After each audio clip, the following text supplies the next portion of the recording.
قرآن جب ہم پڑھتے ہیں، احادیث طیبہ کا جب مطالعہ کرتے ہیں، تو احادیث میں، قرآن میں بھی زکوٰۃ ادا کرنے والوں کی فضیلت کا بھی ذکر ہوا ہے، اور زکوٰۃ ادا نہ کرنے والوں کے لیے وعیدیں بھی بیان ہوئی ہیں۔ ادا کرتے ہیں ان کے لیے کیا خوشخبری ہے وہ بھی بیان ہوا، جو زکوٰۃ ادا نہیں کرتے ان کے لیے کیا کیا وبال ہے قرآن نے یہ بھی بیان کر دیا۔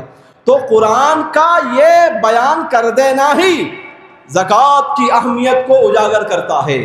زکوٰۃ ادا نہیں کرنے والوں کے لیے خود اللہ وعید بیان کر رہا ہے، تو سوچئے زکوٰۃ ادا نہیں کرنا کتنا بڑا جرم ہے، کتنا بڑا گناہ عظیم ہے۔ زکوٰۃ ادا کرنا یہ کس کی صفت ہوتی ہے؟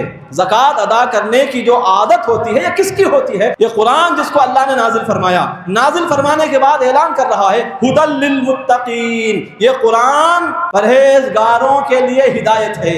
پرہیزگار کون ہیں؟ یقیمون الصلاۃ ومما رزقناہم ينفقون، پرہیزگار وہ ہیں، متقی وہ ہیں، تقوی والے وہ ہیں جو نمازوں کو قائم کرتے ہیں، مما رزقناہم ينفقون، ہمارے دیے ہوئے مال و دولت میں سے جو حصہ ہم نے مقرر کر دیا ہے زکوٰۃ کی صورت میں، صدقات واجبہ کی صورت میں، وہ صدقات واجبہ اور زکوٰۃ کا حصہ وہ پورا ادا کرتے ہیں، یہ ادا کرنے والے ہی متقی ہیں، اور ایسوں کے لیے قرآن ہدایت ہے۔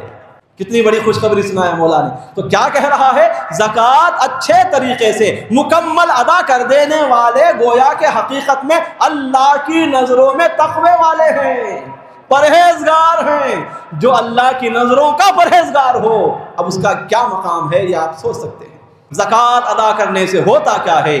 ظاہری اور باطنی دونوں طرح کی پاکی حاصل ہوتی ہے، مال بھی پاک ہو جاتا ہے، اور زکوٰۃ جو ادا کر رہا ہے اس کا باطن بھی زکوٰۃ دینے کی وجہ سے پاک اور ستھرا ہو جاتا ہے۔ اللہ تعالیٰ قرآن میں حضور صلی اللہ علیہ وسلم سے ارشاد فرما رہا ہے خذ من اموالہم صدقۃ تطہرہم وتزکیہم بہا، اے مصطفیٰ ان لوگوں سے جن پر زکوٰۃ فرض ہو چکی ہے، جو صاحب نصاب ہو گئے ہیں، ان سے آپ ان کے مالوں کی زکوٰۃ لیجئے، وصول کیجئے زکوٰۃ۔ خذ من اموالہم صدقۃ تطہرہم وتزکیہم بہا، اور اس زکوٰۃ لینے کے ذریعے سے آپ انہیں پاک اور ستھرا کر دیجئے، ان کے مالوں کو بھی پاک کر دیجئے اور ان کو بھی آپ اپنے نورانی ہاتھوں سے ستھرا کر دیجئے۔ اور جس کا باطن جتنا زیادہ پاک ہوتا ہے وہ مولا کی بارگاہ میں اتنا ہی زیادہ قرب اور درجات کو حاصل کرتا چلا جاتا ہے۔ باطن جتنا میلا رہتا ہے، باطن جتنا گندا رہتا ہے، بندہ اتنا ہی زیادہ اللہ کے انوار و تجلیات کی نعمتوں سے محروم رہتا ہے، خدا کی بارگاہ سے دور رہتا ہے۔ اور باطن جس کا جتنا زیادہ ستھرا ہوتا چلا جاتا ہے اتنا ہی زیادہ اس کا قلب اور اس کا باطن انوار الہی سے منور و مجلہ ہوتا ہوا چلا جاتا ہے۔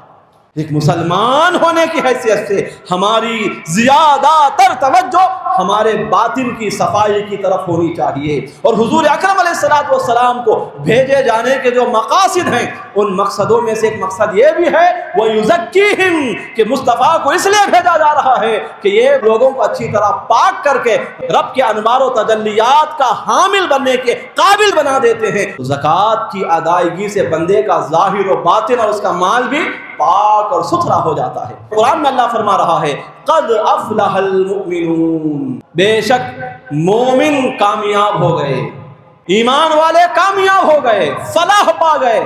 ابھی مومن کون ہیں؟ جنہوں نے فلاح کو پا لیا ہے، کامیابی کو جنہوں نے پا لیا ہے۔ اب ان کی اوصاف اللہ بیان کرتا ہے، ان اوصاف میں سے ایک وصف یہ بھی بیان کر رہا ہے کہ والذین ہم للزکاۃ فاعلون، کہ وہ مومن فلاح پا چکے، ان مومنوں نے فلاح کو پا لیا جو اپنے مالوں کی زکوٰۃ ادا کرتے ہیں۔ تو اس آیت میں بتایا جا رہا ہے کہ مال کی زکوٰۃ ادا کر دینے والا حقیقت میں اللہ کی بارگاہ میں جو کامیابی ہے اس کامیابی کو پانے والا بن جاتا ہے۔ تو سوچئے قرآن ایک طرف یہ کہہ رہا ہے کہ زکوٰۃ ادا کرنے والے گویا کہ فلاح پا گئے، نجات پا گئے، کامیابی کو انہوں نے پا لیا۔ اور ایک طرف ہم پر زکوٰۃ فرض ہونے کے باوجود بھی اگر ہم زکوٰۃ ادا نہیں کرتے، ہم سے بڑا محروم نادان کون ہو سکتا ہے؟ اللہ کی بارگاہ سے جو کامیابی ملتی ہے وہی کامیابی حقیقت میں سب سے بڑی کامیابی ہے۔ تو وہ لوگ جن پر زکوٰۃ فرض ہو گئی ہے ان کے ہاتھوں میں اللہ کی بارگاہ کی جو کامیابی ہے اس کامیابی کو حاصل کرنے کا سنہرا موقع آ گیا ہے، لہٰذا وہ اس موقع کو غنیمت جانے، ہاتھ سے جانے نہ دیں۔ جتنی زکوٰۃ فرض ہو گئی ہے ادا کر دے پہلی فرصت میں، اور رب کی بارگاہ کی جو فلاح ہے اسے پا کر وہ خوش و خرم ہو جائیں۔ حضرات، شیطان جو ہمارا سب سے بڑا دشمن ہے، ایسا دشمن کہ اللہ بھی کہہ رہا ہے کہ ان الشیطان للانسان عدو مبین، کہ بے شک شیطان انسان کا کھلا دشمن ہے، کھلا دشمن ہے، یعنی خطرناک دشمن ہے، سب سے بڑا دشمن ہے۔ وہ کیسے وسوسہ ڈالتا ہے، کیسے ورغلاتا ہے، آپ ذرا دیکھیں۔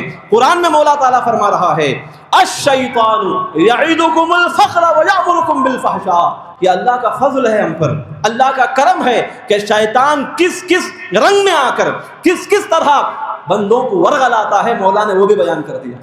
محمد رسول اللہ صلی اللہ علیہ وسلم سے ہماری نسبت ہے، اس نسبت کی وجہ سے ہم پر اللہ کروڑوں احسانات فرماتا ہے، بے شمار نعمتیں ہم پر نازل فرماتا ہے، اور ان نعمتوں میں سے ایک نعمت یہ بھی ہے کہ جو ہمارا سب سے بڑا دشمن ہے اس کا نام بھی بتا دیا، اور وہ کیسے حملے کرتا ہے وہ بھی بتا دیا۔ اب اس کے حملوں میں سے ایک حملہ کیا ہے؟ قرآن میں اللہ فرما رہا ہے الشیطان یعدکم الفقر ویأمرکم بالفحشاء، کہ لوگو جب تم زکوٰۃ دینے کا ارادہ کرتے ہو، صدقات واجبہ کو ادا کرنے کا ارادہ کرتے ہو، یہ شیطان چپکے سے تمہارے پاس آتا ہے، آ کر کیا کرتا ہے؟ یعدکم الفقر، تمہیں فقیری، افلاسی، غربت کا اندیشہ دلاتا ہے۔ کیا بات، اتنا خرچ کرتا تھا تو 20,000 زکوٰۃ نکل رہی، کئی کو دیتا رہے، رکھ لے یہ 20,000 اگر تیرے پاس رہیں گے فلاں فلاں کام میں استعمال کر سکے گا، تو غریب ہو جائے گا، اتنی زکوٰۃ تیری ہے۔ 1 کروڑ کسی کے پاس ہیں حاجت اصلیہ سے زیادہ، اب زکوٰۃ کتنی ہے؟ 2.5 لاکھ، 2.5 لاکھ زکوٰۃ دیتا کیا تو؟ کہ 2.5 لاکھ میں کیا کیا کر سکتا ہے؟ اب وہ خواب دکھاتا، یہ کر سکتا، یہ کر سکتا، یہ مستی کر سکتا، یہ عیش کر سکتا ہے، یہ مزے کر سکتا ہے۔ اب 2.5 لاکھ دے دے گا تو، کروڑ پتی کہاں رہا تو؟ کروڑ پتی نہیں تو لکھ پتی میں آ گیا، تیرا گریڈ گر گیا نیچے، ڈر آتا ہے۔ یعیدکم الفقر، اللہ کا کرم دیکھیے کیا کہہ رہا ہے، شیطان تمہیں غریبی، فقیری اور افلاس کا اندیشہ دلاتا ہے کہ زکوٰۃ دے گا تو خود غریب ہو جائے گا، زکوٰۃ دے گا تو خود تو تنگ دست بن جائے گا، زکوٰۃ مت دے، تجھے اللہ نے امیر بنایا ہے، اس مال کے مزے لوٹ۔ اس طرح وہ دنیا کو رنگین بنا کر اسے طرح طرح کی عیش و عشرت کی خوشیوں میں مبتلا کر کے اسے زکوٰۃ ادا کرنے سے روک دیتا ہے، زکوٰۃ کی ادائیگی سے پیچھے کر دیتا ہے۔ وَيَأْمُرُكُمْ بِالْفَحْشَاءِ، دوسرا کام کیا کرتا ہے شیطان؟ بے حیائی کا حکم دیتا ہے۔ علماء مفسرین نے ارشاد فرمایا کہ یہاں بے حیائی سے مراد ننگا پھرنا نہیں، بے حیائی سے مراد کنجوسی کرنا ہے، بے حیائی سے مراد بخالت کرنا ہے، بے حیائی سے مراد زکوٰۃ فرض ہونے کے باوجود بھی زکوٰۃ ادا نہ کرنا ہے۔ یہ بول کر اللہ فرما رہا ہے واللہ یعیدکم مغفرۃ منہ وفضلا، لوگو ایک طرف شیطان ہے جو تمہیں غربت کا خوف دلا کر بے حیائی کا حکم دیتا ہے، دوسری طرف رحمان ہے، دوسری طرف رب ہے، اللہ ہے تمہارا، اور وہ یہ تم سے وعدہ کر رہا ہے کہ اگر تم میرے راستے میں زکوٰۃ دو گے تو میں تمہارے مال کو نہ تباہ ہونے دوں گا، نہ کم ہونے دوں گا، نہ برباد ہونے دوں گا، بلکہ میں اور اپنا فضل عظیم تم پر جاری کر دوں گا، میں اور بے حساب تم کو دوں گا۔ رب تبارک و تعالیٰ بھی 2 نعمتوں کا ذکر کر رہا ہے، زکوٰۃ دو گے تمہارے گناہ بھی معاف ہو جائیں گے، تمہاری مغفرت بھی ہو جائے گی، تمہارے درجات میں اضافہ بھی ہو جائے گا، تمہارے مدارج میں بلندی بھی ہو جائے گی، اور ساتھ ساتھ میرے فضل کا دروازہ تمہارے لیے کھول دیا جائے گا۔ واللہ واسع علیم، اور اللہ وسعت والا ہے، علم والا ہے، جاننے والا ہے۔ اسی بات کو دوسرے انداز میں مولا تعالیٰ ارشاد فرما رہا ہے وَمَا أَنفَقْتُم مِّن شَيْءٍ فَهُوَ يُخْلِفُهُ، لوگو تم جو کچھ بھی خرچ کرتے ہو میرے راستے میں، وَمَا أَنفَقْتُم مِّن شَيْءٍ، تم کچھ بھی اللہ کے راستے میں اگر خرچ کرتے ہو فَهُوَ يُخْلِفُهُ، تو وہ اللہ اس کے بدلے تمہیں اور دے گا۔ تو یہاں دیکھیے مولا تعالیٰ کا اعلان کر رہا ہے تم جتنا خرچ کرو گے یہ نہ سوچو کہ تم نے خرچ کر دیا تو تمہارے مال سے اتنا مال کم ہو جائے گا، نہیں، وَهُوَ يُخْلِفُهُ، وہ اس کی جگہ اور دے گا۔ حضرات ایک مثال دیکھیے، دو آدمی ہیں، ایک آدمی غریب ہے، اس کے پاس کچھ بھی نہیں، اس کا پورا بیک گراؤنڈ آپ کو معلوم، وہ آدمی دوڑ کر آتا ہے آپ کے پاس، کیا کہتا ہے عمران پاشا سے آ کر، عمران پاشا صاحب مجھے 5,000 دو، میں کل دیتا ہوں، تو خوش ہو کے دے دیں گے کیا؟ یہ 10 بار نیچے اوپر دیکھیں گے، اس کا پورا بیک گراؤنڈ جانتے ہیں، یہ اس کے پاس 1 روپیہ بھی نہیں ہوتا، کچھ بھی کماتا نہیں، فقیر ہے، رہنے کو مکان نہیں، پہننے کو کپڑے نہیں، اس کے پاس 5,000 پوچھ رہا ہے، تو وہ کیا بولیں گے؟ ابھی اس کا جملہ بھی ختم نہیں ہوتا، منع کر دیتے، نہیں دیتا، منع کر کے بھیج دیتے ہیں۔ اچھا، ایک دوسرا آدمی کروڑ پتی ہے، ارب پتی ہے، پورے علاقے میں مشہور ہے کہ اس کی بے شمار زمین و جائیداد ہے، یہ بہت بڑا ارب پتی ہے، ہمارے پورے علاقے میں اس سے بڑا مالدار کوئی نہیں۔ وہ اگر آ کر کہتا ہے کہ عمران پاشا صاحب مجھے 5,000 دو، میں تھوڑی دیر کے بعد دوں گا، تو یہ سوچتے کیا؟ اس کا جملہ ختم ہونے سے پہلے ہی نکال کے دے دیتے، کیونکہ معلوم ہے ان کو کہ یہ تو کروڑ پتی ہے، ارب پتی ہے، کھرب پتی ہے، 5,000 اس کے لیے کچھ بھی حیثیت نہیں رکھتے۔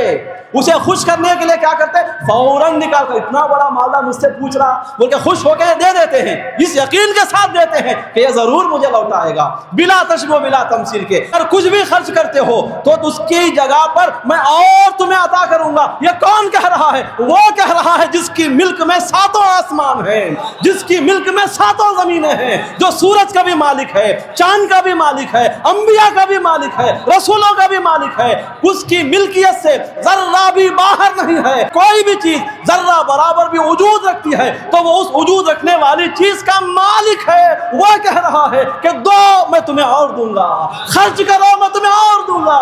حضرات گرامی، اتنا بڑا مالک حقیقی، بے شمار خزانوں کا رکھنے والا، جس کے خزانوں میں رتی برابر بھی کمی نہیں آتی، زمانے سے خرچ کر رہا ہے، ازل سے خرچ کر رہا ہے، آج تک بھی ایک رتی برابر بھی اس کے خزانے میں کمی نہیں آئی۔ ایسا مال والا، ایسا غنی ہے وہ مولا تعالیٰ، وہ کہہ رہا ہے خرچ کرو میں تمہیں دوں گا۔ اب اس کے باوجود بھی اگر ہم خرچ نہ کریں تو پھر ہم سے بڑا محروم کون ہو سکتا ہے؟ ہم بیک گراؤنڈ کو دیکھ کر دیتے ہیں، کسی کو قرض دینا ہے تو بیک گراؤنڈ دیکھتے ہیں پہلے کہ یہ لوٹا سکتا بھی ہے کہ نہیں۔ بیک گراؤنڈ مضبوط ہے تو جتنا مانگتا ہے دے دیتے ہیں، اور جو جتنا بڑا غریب رہتا ہے اتنا ہی زیادہ ہم اپنا ہاتھ روک لیتے ہیں۔ تو یہاں مولا تعالیٰ کیا بیک گراؤنڈ کی بات، بیک گراؤنڈ کا خالق ہی وہ ہے، بیک گراؤنڈ کا خالق ہی وہ، ہر مال کا خالق ہی وہ ہے، درہم و دینار کا خالق بھی وہی، مالک بھی وہی۔ مصطفیٰ جان رحمت صلی اللہ علیہ وسلم کی جان کا مالک ہے وہ، کیا عظمت ہے اس کی۔ اسی لیے بار بار مصطفیٰ قسمیں کھاتے ہیں، کیا والذی نفس محمد بیدہ، قسم اس ذات کی جس کے قبضے قدرت میں میری جان ہے، یعنی میری جان کا جو مالک ہے اس کی قسم۔ تو مصطفیٰ کی جان کا جو مالک ہے، اور مصطفیٰ کی جان کائنات کی سب سے انمول چیز ہے، اس سے بڑی قیمتی کوئی چیز اللہ نے پیدا ہی نہیں کی۔ وہ ایسے خزانے کا مالک ہے، وہ کہہ رہا ہے کہ دو، خرچ کرو میں تمہیں دیتا ہوں، میں تمہیں عطا کرتا ہوں۔